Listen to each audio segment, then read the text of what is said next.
Hello guys. UP board class 12th math paper code 324 DC. इसका हम ये question number 4 का ख पार्ट सॉल्व करने वाले हैं इस वीडियो के माध्यम से।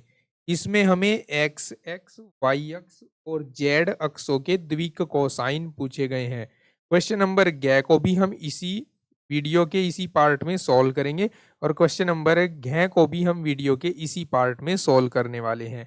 तो चलिए बारी बारी से देखते हैं इन सभी का सल्यूशन। सबसे पहले आप एक बात समझिए, यहाँ मैं अक्षों को खींचकर एक चित्र बनाता हूँ। ये एक्स अक्ष है, ये वाई अक्ष है और ये जेड अक्ष है। अगर बात की जाए एक्स अक्ष की तो एक्स अक्ष के साथ ही 0 डिग्री कोण बनाएगा, वाई अक्ष के साथ 90 डिग्री कोण बनाएगा और जेड अक्ष के साथ भी 90 डिग्री का कोण ये बनाता है। ठीक है, तो जब हम बात करेंगे एक्स अक्ष की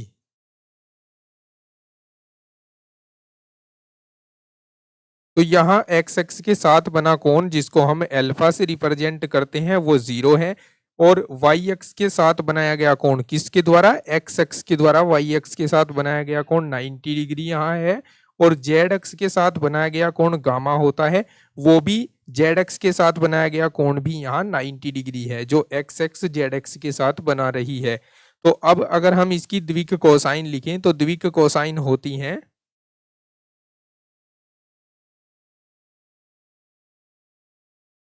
एल बराबर कॉस अल्फा, एम बराबर कॉस बीटा, एन बराबर कॉस गामा।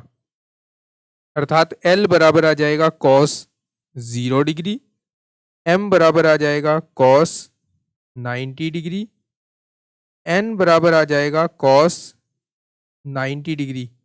कॉस 0 का वैल्यू 1 होता है, कॉस 90 का वैल्यू 0 होता है और cos 90 का वैल्यू अगेन 0 होगा।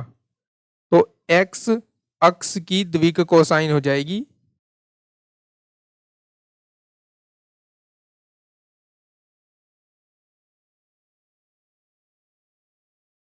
1 0 0। अब y अक्ष की द्विक कोसाइन लिखना बड़ा आसान काम है। y अक्ष की द्विक कोसाइन देखो, y अक्ष की द्विक कोसाइन लिखते समय y अक्ष के स्थान पर 1 लिख दीजिए, x को और y को 0 लिख दी, x को और z को 0 लिख दीजिए। z अक्ष की द्विक कोसाइन लिखने के लिए z अक्ष के स्थान पर 1 लिख दीजिए, y के स्थान पर और x के स्थान पर 0 लिख दीजिए। ऐसा क्यों? क्योंकि z अक्ष के साथ ही तो 0 डिग्री का कोण बनाएगा, बाकी सबके साथ 90 90 का बनाएगा, इसलिए यहाँ 0 0 आएंगे और यहाँ पर 1 आएगा। इसी तरह y के लिए है, तो ये क्वेश्चन का आंसर है फोर्थ के ख का। अब देखते हैं फोर्थ का क पार्ट। इस क्वेश्चन में हमें पी ए दे रखा है, पी बी दे रखा है, पी ए इंटरसेक्शन बी दे रखा है, पी ए बाई बी हमसे पूछा गया है। तो पी ए बाई बी अर्थात समप्रतिबंध प्रायिकता, समप्रतिबंध प्रायिकता का फॉर्मूला होता है P A intersection B upon नीचे जो है उसको लिख देते हैं उसकी अलग से प्रायिकता यानी पी बी। बड़ा सिंपल क्वेश्चन, ये 2 अंकों में आपको दिया गया है। तो 4/13 को रखेंगे ऊपर और 9/13 को रखेंगे नीचे, 13 से 13 कैंसिल कर देंगे तो 4/9 इसका आंसर आ जाएगा।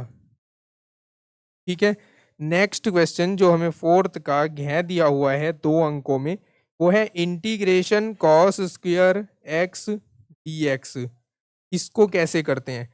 देखिए, इंटीग्रेशन के अंदर जितने भी हमने क्वेश्चन पढ़े हैं ट्रिग्नोमेट्री के, उनमें स्क्वायर नहीं होता है, तो यहाँ से स्क्वायर को रिड्यूस कर दो, बस ये क्वेश्चन सॉल्व हो जाएगा। और स्क्वायर को रिड्यूस कैसे करें, एक फॉर्मूला आपने पढ़ा है, वो फॉर्मूला याद करा देता हूँ। cos 2a का जो होता है 2 cos स्क्वायर a -1।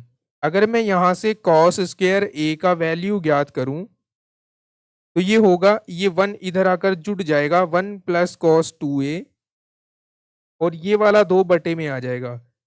तो अब हम यहाँ cos स्क्वायर x के स्थान पर ये लिख सकते हैं, सॉरी यहाँ a है फॉर्मूले के अकॉर्डिंग, तो मैं इसको बदल कर ऐसे लिख रहा हूं 1 प्लस कॉस, यहां ए के स्थान पर x है तो x रखना है आपको, x upon 2 into D x.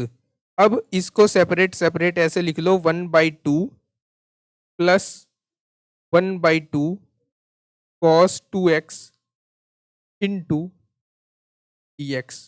ठीक है, अब ये 1/2 को ऐसे लिख लेंगे बाहर, इंटीग्रेशन 1 डी एक्स आ जाएगा। यहाँ इंटीग्रेशन को अलग अलग कर रहे हैं, 1/2 को बाहर रख लीजिए, integration cos 2x D X आ जाएगा।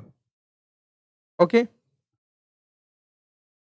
अब 1/2 को एज इट इज रखो, 1 डी एक्स को x लिख लीजिए, फिर 1/2 cos 2x, cos का जो इंटीग्रेशन हमारे पास होता है वो होता है साइन, तो यहां पर आ जाएगा साइन 2x। लेकिन ध्यान दीजिए यहाँ x नहीं था, 2x था, और जो x नहीं होता है उसको हम x मानकर इंटीग्रेशन करते हैं, उसको बटे में ले जाकर डिफरेंशिएशन किया जाता है उसका, तो 2 इंटू 1 आ जाएगा इसका डिफरेंशिएशन, और प्लस में इंटीग्रेशन कांस्टेंट आ जाएगा c। तो ये x/2 प्लस इन दोनों की मल्टीप्लाई हो जाएगी 1/4 साइन 2x और प्लस c हो जाएगा। यही इस क्वेश्चन का आंसर होगा। ठीक है, अब क्वेश्चन नंबर 5 को सोल्व करते हैं नेक्स्ट वीडियो में।